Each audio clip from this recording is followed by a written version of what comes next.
Good evening. So this is myself at Cllr Mandy Clare and Cristiana Emsley MS at Cheshire West and Chester Full Council meeting. We're just about to go into the chamber. Cristiana has kindly agreed to come along and do a speech in support of the motion that I'm bringing to Full Council tonight. So this motion is, it's come about because a local parent who's also a school safeguarding lead contacted me, really worried about the expectations on schools of providing extra lockdown training to children and fortifying the schools as well to make them impossible for intruders to get into. All of these increased risks that the schools are having to spend money on, most of which they have to pay for themselves, have come about because of the terrorist bombing of the Manchester Arena and increased since then. The threat has increased since then. None of us are allowed to talk about why that is, because that's deemed racist, and there aren't appropriate levels of information being shared with school safeguarding leads in order for them to do their job properly. So with any other area of safeguarding risk, we have multi-agency information sharing. Doesn't have to identify people necessarily. In this instance, it could be aggregate anonymised data, but that's being denied to safeguarding professionals.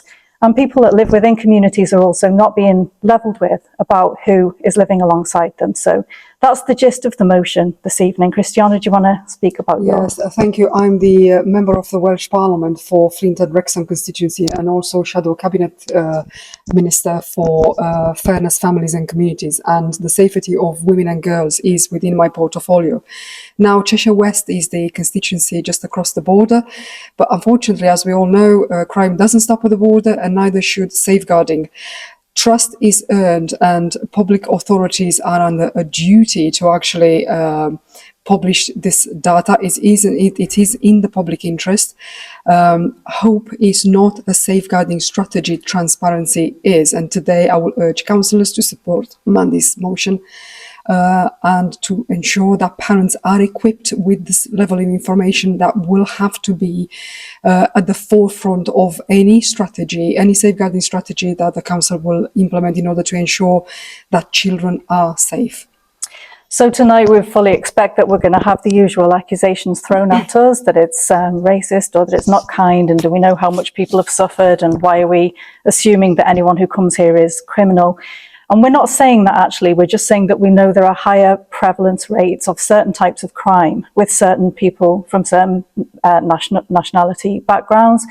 And the information that's being shared about that is opaque. And the reason it's opaque is because of this fear of racism. But where we've seen this happen before is, for example, with the grooming gangs, where no one was allowed to talk about the problem or name it for fear of being called racist. And so what we're trying to do is break the taboo really and just say communities and parents and safeguarding professionals deserve to have transparent information to enable them to keep communities and children and women in particular safe. And compassion without accountability is sentimentality, and we cannot afford to risk children's safety for sentimentality. That's not the council's job. The council's job is to keep their residents informed and safe. Dear Council, thank you for allowing me to speak today. Many of you will be aware of Martin's Hall. Martin Hare was one of the 22 people who was murdered in the Manchester Arena terrorist attack. At that time, I was working at Holmes Chapel High School, and our community was devastated as we also lost one student in that attack and had another that suffered life-changing injuries. It reinforced the importance of safeguarding and preparing us for the unknown risks that we hope will never happen. The Manchester Arena inquiry showed that Salman Abedi, who was British born, was actually from a Libyan refugee family, and he had come to the attention of multiple agencies before the attack. The inquiry identified missed opportunities to investigate intelligence that with hindsight was highly relevant. Today, schools are required under Martin's Law to carry out terrorist risk assessments, review security and test lockdown procedures. Everything starts with a risk assessment. As a safeguarding professional myself with over 20 years experience in education, my job is to identify risks and hazards, put proportionate and mitigating controls in place, and to do that I obviously need the relevant statistics and intelligence to measure the risk, which I currently don't have. I have asked a simple question through every available channel: the Home Office, the police, councillors here today, the MP and the Cabinet Member for Community Safety, who I've not seen here today, but maybe here. My question was, how many people have not yet completed the asylum screening or vetting process that are currently being accommodated in Winsford, or any local town for that matter? Has crime increased from unvetted asylum seekers residing here? How many live within a 1 mile radius of schools? And what anonymised information is available for safeguarding professionals like myself to measure risk and keep my children safe? To me, these... Thank you, Cristiana. Thank you. You've had your 2 minutes. Thank you. Sorry. That's fine. I'm Cristiana Emsley, member of the Welsh Parliament for Flint Wrexham constituency and Reform UK Shadow Cabinet Minister for Family, Fairness and Communities, with specific responsibility for the safety of women and girls. Although Cheshire West is just across the border from my constituency, unfortunately, as we all know, crime doesn't stop at county lines, and neither should safeguarding. Today's motion is not about hostility. It's about transparency, evidence, and public confidence. Every parent has the right to know that the authorities have properly assessed risk. Every school, police force, social services department, and safeguarding partnership deserves the information they need to protect the people they serve. This is not controversial. It is the foundation of responsible public administration. Yet too often, public bodies ask communities to trust them whilst refusing to share evidence behind their decisions. That has fueled a serious erosion of public confidence.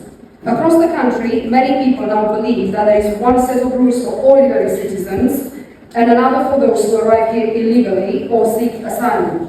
Whether public institutions agree with that perception is beside the point. Once trust is lost, safeguarding becomes harder, not easier. Transparency is not a threat to good government. It is the proof of good government. If the risks are being managed, demonstrate how they are being managed. Compassion without accountability is sentimentality.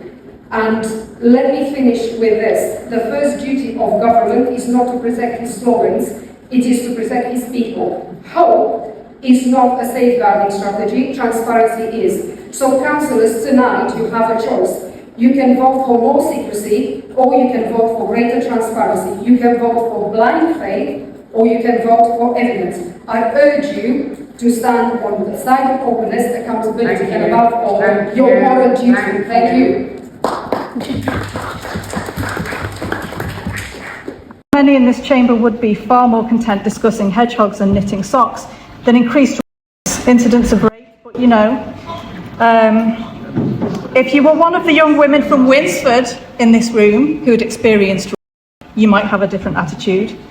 Police published data on sexual assault prevalence within a given area can be described as sketchy at best, and public information is further hampered by a reticence to record the sex now of perpetrators and victims, as well as the nationality where this is known.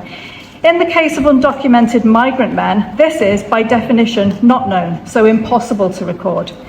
Those seeking clarity in order to ascertain what the implications for their own community or local school is won't find official public data anywhere, disclosing even anonymised and aggregate data on numbers of foreign nationals, including undocumented men.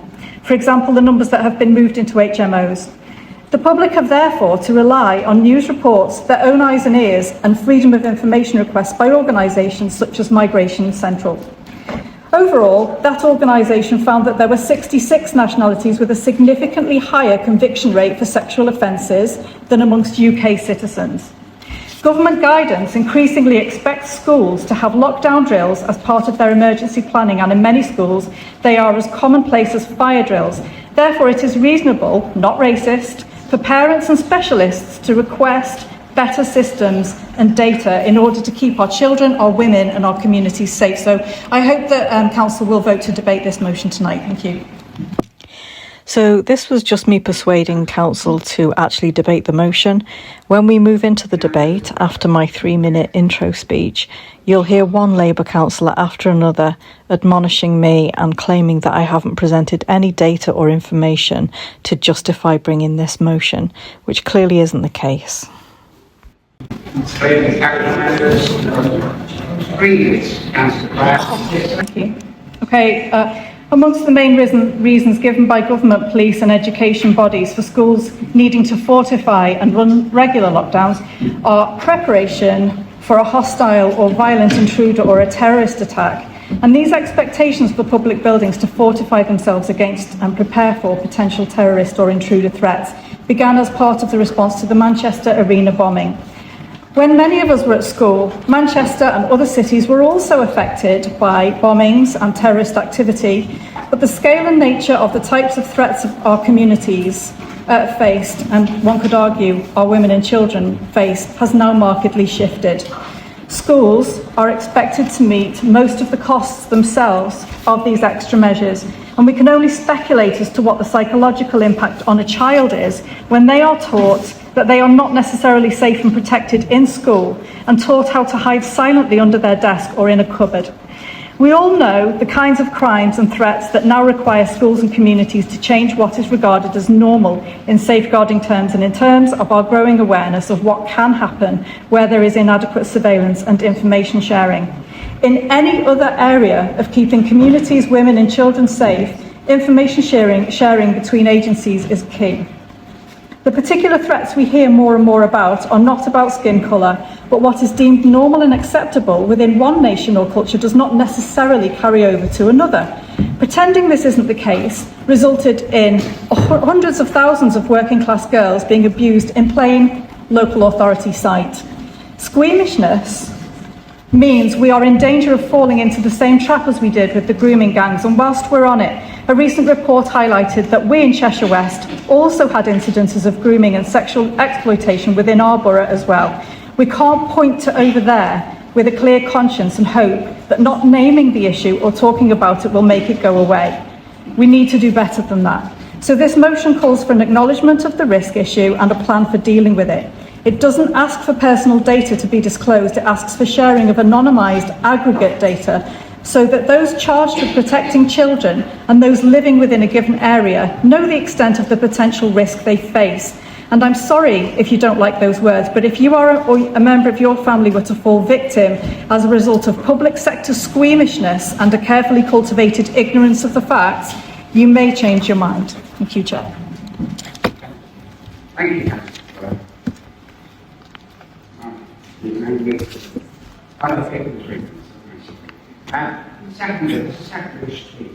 Thank you, Chair. I'll see you now. My colleague Councillor Clare has set out the motion quite succinctly. Basically asked for data and information to help keep our residents safe, because in God we trust, and we're not being data. Thank you. Okay. Councillor Dance. Thanks, Chair. I think we can all agree on one thing. Every woman, every child and every resident deserves to be safe. Safeguarding is not a political slogan. It is a responsibility that we all share. But safeguarding must be built on evidence, not fear and misinformation. This motion repeatedly singles out asylum seekers and refugees as though they represent a unique threat to our communities, yet it provides no credible evidence to support that claim. It asks us to treat an entire group of people as a safeguarding risk because of who they are and where they came from, rather than what they have done. So as a council of sanctuary, we can be both compassionate and committed to public safety. These are not competing values. Our refugee and asylum seeker team have worked incredibly hard to improve understanding in our communities. They have delivered several myth-busting fact versus fiction sessions about refugees and asylum seekers. Just to add something here, Councillor Denson mentions the fact not fiction training that was put on by Labour. Everyone was invited along so that we could be schooled about immigration in Cheshire West and how wrong we were about everything. And the officers inadvertently revealed the sheer volume of asylum seekers who failed in their appeal, who are disappeared into the ether and into the nighttime economy and are still here. Like almost all of them. And Labour were shocked about that, so they learned some facts themselves through putting on that training. I also happen to have a video clip of that training, and I will probably be releasing that in the public interest quite soon. 367,000 people. At the end of May, there were 650 asylum seekers accommodated in our borough. As explained, Councillor Denson has absolutely no idea how many asylum seekers are in Cheshire West, because so many of them, most of them, disappear off the radar once their final asylum claim has failed. And then in addition to that, if you have undocumented men, quite often if they've come by illegal means, they also are not going to be within the council's recorded numbers.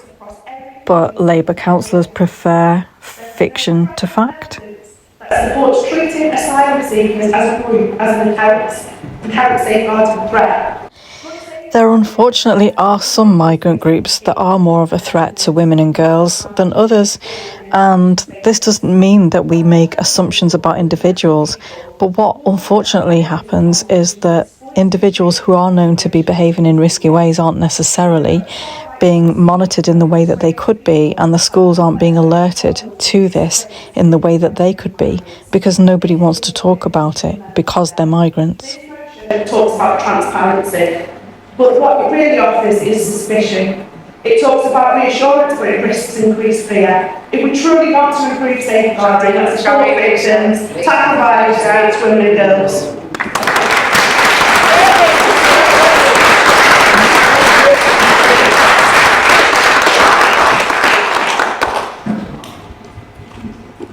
Thank you. I feel I do need to say something on this, as somebody who's stood up a number of times to talk about prevention of violence towards women and girls in our communities. As with many of Council Clare's motions, it is generally a bit of a minefield. There's often things that I would quite like to support, which usually wraps up in something which I just can't support, which puts me in a position where I don't support one way or another. But I just think categorically we need to be saying that the safety of women and girls must not be treated as an afterthought. Councillor Marshall is so afraid here of admitting that he agrees with what I'm saying in the motion that he's having to make his own speech so broad that he's basically not telling us anything new at all. So we all agree that violence against women and girls is an issue, but that's not what the motion's about. And it deliberately wasn't written about general violence against women and girls, because we have a specific issue that's affecting communities, and it's going to continue to affect communities increasingly so. And people, parents, teachers, professionals deserve to be in the loop and informed of what's happening within their own communities and where their own children live and play and go to school. Safeguarding cannot work properly in silos. We already understand the value of agency working through arrangements like MARAC and MAPPA. Relevant agencies sharing proportionate information, assessing risk and agreeing action plans. The principle on this motion is therefore sound but just too narrow. So he said that the principle of the motion is sound, but it's too narrow. And what he basically means is, it's needed, he agrees with it, but he wishes I would have not spoken about that specific issue because it's squeamish and he's worried about speaking about it. That's basically what he's just told us. Which I'm sorry to say is neither use nor ornament to women or girls, families or communities. Being a borough sanctuary, protecting women and girls are not competing values. Compassion and public protection will sit together. We can welcome people who need safety whilst also insisting that our school and social care team. Was it this kind of magical thinking that was responsible for the Boris wave, and did Phil agree with that? Because from the deep denial that he's showing here, it would appear that perhaps he did agree with the Boris wave. So transparency matters, accountability matters, and joint management matters. Women and girls should not be asked to simply trust that risks are being managed somewhere behind closed doors. They deserve confidence. Yeah, well, he appears to be agreeing with me now, so that didn't take long. The Conservatives usually end up agreeing with us and stealing our lines eventually anyway, but that was quicker than expected. It's stronger than one that just relies on both and reassurance. I feel it's too narrow and So what he's just said is, she's right, I agree, I can't support it. She thought of it first. I can't back her. However, I'm also a little bit too scared. Motion that is requesting pre-crime reporting and monitoring on non-Indigenous people of this country on the basis of their race. It's categorically not that, and I've already said that. There's a lot of motions to this council. I think you hit the jackpot for the most offensive, which you decided to put before this council. Safeguarding of all people of this country is important. I've sat in many a safeguarding meeting in my day job for people of different content, both white Brits and people of foreign nationalities that are citizens of this country. The police, social services, all services do talk to one another in these meetings, and they do put in place ways to protect the public to the best of their ability. Did he miss the bit where the school safeguarding lead spoke as a visiting speaker and said she has tried every single channel possible and been unable to get any answers? Did he miss that? People that you get to have committed a crime based on stretched statistics of much smaller groups of people against vast swathes of the general public, I'll be voting against.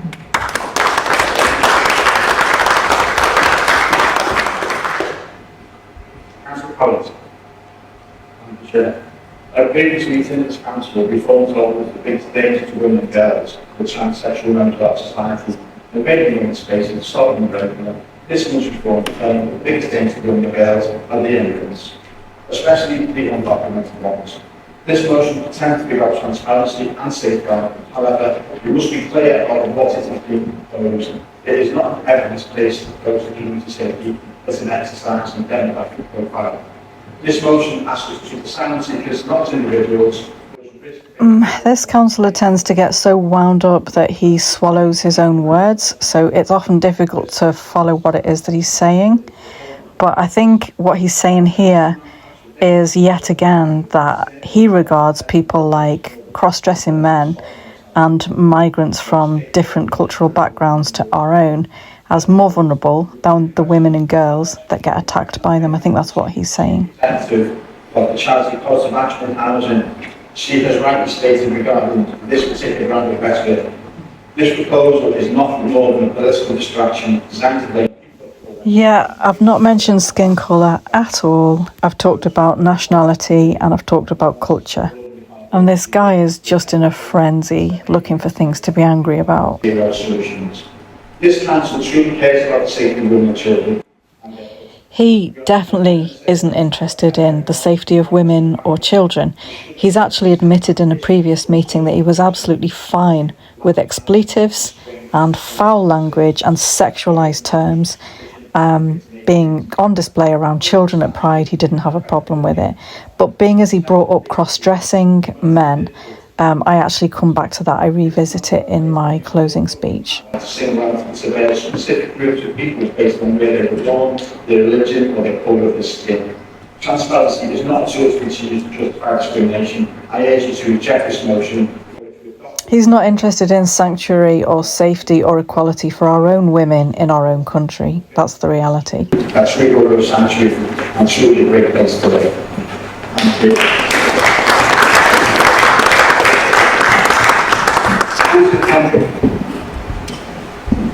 Thank you, Chair. What concerns me the most about this motion starts from the premise that certain groups of people should be viewed as safeguarding. Certain groups of people are a safeguarding risk. That's just a fact. For these people, it's like the grooming gangs and the Casey review and all of that never happened. It's difficult to imagine how they could be more ostrich-like. But I just don't feel like this woman has the right to sign away my right to live safely with peace of mind in my community, or to impose that on any other woman or child. And, you know, I think that a lot of the women and children that live in Winsford probably feel a lot differently from this one. Safeguarding measures continue to apply to everyone equally. We are told this motion is about transparency, yet transparency should never become a vehicle for identifying, profiling or stigmatizing. It's those same words all over again. It's trying to shame people for saying that there's an issue. And the women and the girls and any of the care workers or police officers that tried to raise the alarm with the grooming gang scandal were told the same thing. Don't stigmatise, be quiet, It isn't happening. And it's unbelievable that these people can't catch up with where the rest of the UK is on this issue. To me, they really do live in Kumbaya land. And I just think, given the amount of people that we've allowed to flood into the country, the amount that are here that have never left, even though they're not supposed to be here anymore, and the amount of reports that we're hearing in the media, as much as they try to cover it up, as much as they try not to reveal the statistics, I just think we're way past that now. Okay, last speakers, Councillor Naylor. So if you thought the others were bad, just get ready for this one. It's the best. Thank you, Chair. Thank you for giving me the opportunity. I wasn't intending to speak, which makes me so angry. I sit on the Police and Crime panel with Councillor Mandy Clare, Councillor Cllr. What we do know, and both we will back me up on this, places like Winsford and Northwich, just about the safest places on the planet as far as all forms of crime is concerned. This to me is something straight out of the Reform playbook designed to influence a base of people that will be convinced that their governments are down to people with different coloured skin or from another country. It's divisive, it's dangerous, and this motion should be kicked out.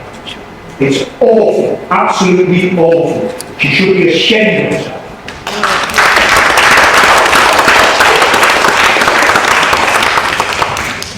Okay, Councillor Clare. Yeah, perfect. Thank you very much. Okay, so safeguarding, I agree with Councillor Denton, is not a political slogan, and I don't treat it as one. I treat it very, very seriously. However, be quiet and don't be mean. That is a political slogan, and it's one that Labour are not yet tired of using, but the public disagree with you. So it might be in your interest to start listening. You know, I've not singled anybody out individually as a unique threat, but the statistics do show that certain people from certain nationalities do have a higher propensity to commit. The same as with transgender men. Let's talk about that now. Cross-dressing men in prisons, the Home Office's own statistics, the Home Office's own statistics show that they have a much higher, 3 times higher rate of sexual offending than regular men in prison. Okay, so let's get our facts straight. And I'm sorry that members of the Labour Party feel more angry with a woman raising facts and concerns in defence of other women and children than they do about the undocumented men that pose a threat to us. I'm sorry that that's still the case. You know, it needs some thought perhaps. Now, Councillor Marshall, you don't know if you can support me, you don't know if you can, you'd like to, you support some things, you can't support others. Don't worry, don't apologise. All that means is that you're a Conservative and you sit on the fence. That's all that means. So no thanks, that's fine. The Borough of Sanctuary is an offensive proposition to women and children. Look around you, okay? Look at what's happened to those working class girls. Look at what happened with the grooming gangs. That resulted because of people like you trying to make people like me feel ashamed for telling the truth and speaking up. And I won't be silenced. I will not, okay? Councillor Carter, be as offended as you like. You seem to be in some kind of offence Olympics. I don't mind. Carry on. And, you know, it's not about surveilling groups of people. It's about recognising there's an elevated risk when you're introducing undocumented men into communities. That's what you're doing. You're increasing the risk. There are risky behaviours. We have missed those behaviours. We haven't picked them up, and people have been harmed as a result. So we need to prevent this kind of crime the same way as we prevent everything else and stop being so flippin' squeamish. Thank you. All set. 35, 17, 35, 17. All the Trinity Tories. 35, 18. This council is more interested in protecting bloody hedgehogs than women and children. It's disgusting. It is disgusting. 36, 24. Yeah. So there we have it. It was great that we had a couple of speakers in support. I was really pleased that this issue was raised with me. It's helped me to focus my mind and actually take the plunge and mention this issue in full council. The point isn't always to win the vote. The point is to keep speaking about the things that we're told we're not allowed to speak about. It's so important, because once we lose that right, it's gone, and we're in quite dangerous territory.